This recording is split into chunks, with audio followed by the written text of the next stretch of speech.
Welcome back to The Explainer. So, today we're doing something kind of different. We're going to play digital archaeologists. We usually think of history as these massive, dusty books, right? But today, history is basically tagged, categorized, and filed away online.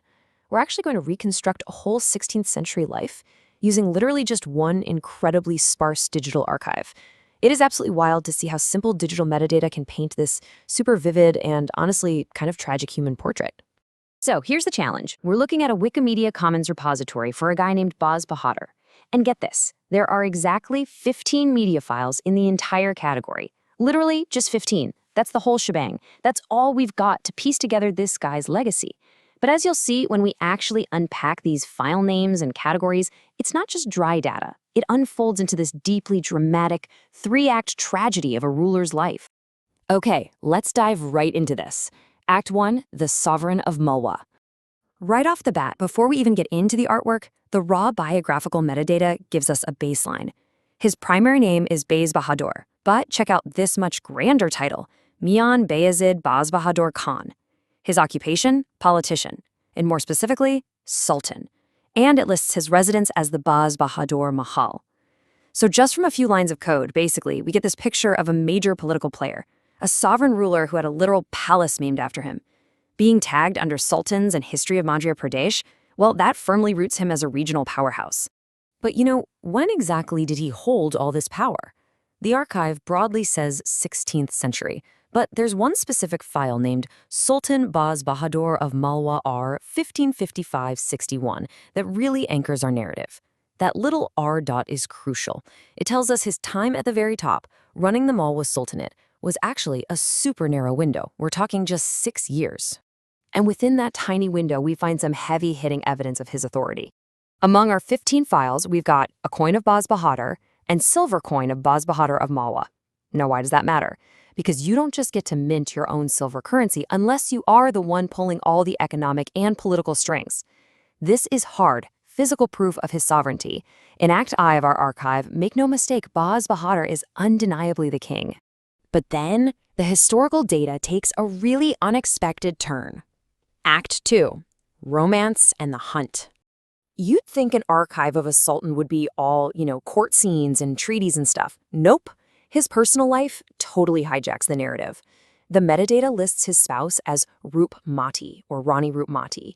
And let me tell you, she is not just a footnote. She completely dominates the visual artifacts right alongside him. It's like the archive is insisting, hey, you cannot understand Baz Bahadur without understanding Rani Roopmati. I mean, just look at the titles of these files. There's one, originally a Russian entry, translated literally as Lovers in Seclusion Under Moonlight. Wow, right? Think about the stark contrast there. We go from that dry, bureaucratic, occupation, politician metadata straight into this deeply poetic, incredibly romanticized slice of his life. And this romance is really the beating heart of his historical memory.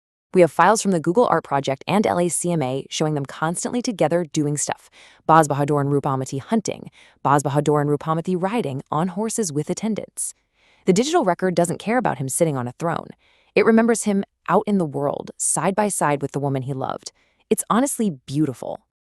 Now, what's really fascinating here is how fast that piece is shattered. Act 3, Defeat by the Mughals. Just as we're getting swept up in the moonlight and the hunting trips, boom, everything hinges on the year 1561. Like we noted earlier, that's exactly when his short reign hits a brick wall, and the artwork titles in the repository capture this end with absolutely devastating finality. The files suddenly shift to things like the defeat of Baz Bahadur of Malwa by the Mughal troops, 1561. But here is the real kicker. There is a category tag attached to his page, People of the Akbarnama. Now, the Akbarnama is the official history of the massive Mughal Empire under Akbar, so by getting filed in that specific category, Baz Bahadur is literally reduced to being a supporting character in a rival emperor's story. His independent sovereignty? Poof, completely erased by the metadata. And it culminates in probably the most tragic file name in the whole collection. Baz Bahadur flees Mandu. It's a stark, brutal reality check. Remember that grand palace we talked about, the Baz Bahadur Mahal? Yeah, this file tells us he had to abandon it. He's running for his life from the exact same territory where he used to stamp his own name on silver coins. So when we pull back and look at these 15 files as a whole, we get this wildly dual legacy preserved in the archive. On one hand, you've got the romantic, serene paintings, lovers in seclusion, hunting in the countryside with Rani Roopmati. And on the other hand, the vanquished, violent records of a defeated man, fleeing his home in 1561, totally absorbed into the conqueror's history book. It is absolutely fascinating how historical memory works, isn't it? Through just 15 digital artifacts, a few meta tags, some scanned coins, some museum paintings, we've watched a man rise as a sovereign, live out a legendary romance, and lose literally everything to an advancing empire. It leaves us with a pretty big question to end today's explainer.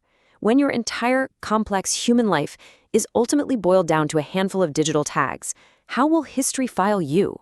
As a powerful ruler, a devoted lover, or just a fleeting footnote in somebody else's greater story? Thanks so much for joining me on this digital excavation, guys, and always keep questioning the history behind the data.